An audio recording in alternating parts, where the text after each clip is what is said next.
আজকের দুপুরের আয়োজনটা ছিল একদমই সহজ। 2টা কাঁচকলা ছিল, সেটাকে সিদ্ধ করে ভর্তা করে নিচ্ছি।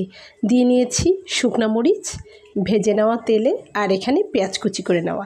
শুকনা মরিচটা প্রথমে একটু লবণ দিয়ে খুব ভালো করে মাখিয়ে নেব যাতে একটু মিহি হয়ে যায়। ভর্তা দিয়ে গরম ভাত খেতে ভীষণ ভালো লাগে।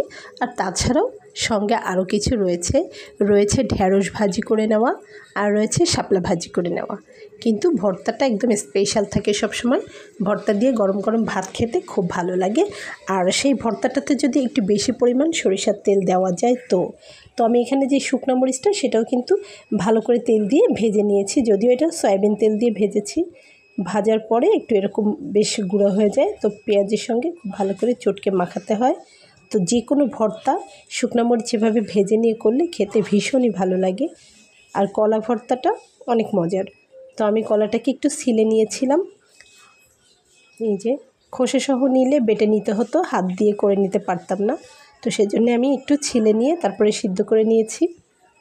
আমার ছোট ছেলেটা পাশ থেকে একটা করে কলা টাচ করছে আর বলছে, মা আমি কি খেতে পারবো? আর এখানে সরিষার তেলটা ওই দিয়েছে, তো পরিমাণে একটু বেশি হয়ে গেছে। তো তেলটা বেশি হলে ভালোই লাগে, তো সমস্যা নেই, আমি মাখিয়ে নিচ্ছি পুরো তেলটা এর সঙ্গে। তো আমি বলছি যে না, এটা তুমি খেতে পারবে না, এটা তো প্রচুর ঝাল হয়েছে।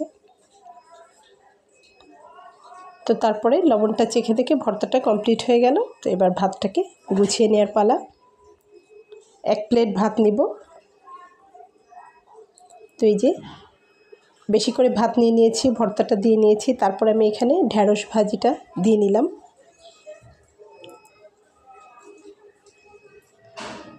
এখন এখানে দিয়ে নিচ্ছি শাপলা ভাজি করা।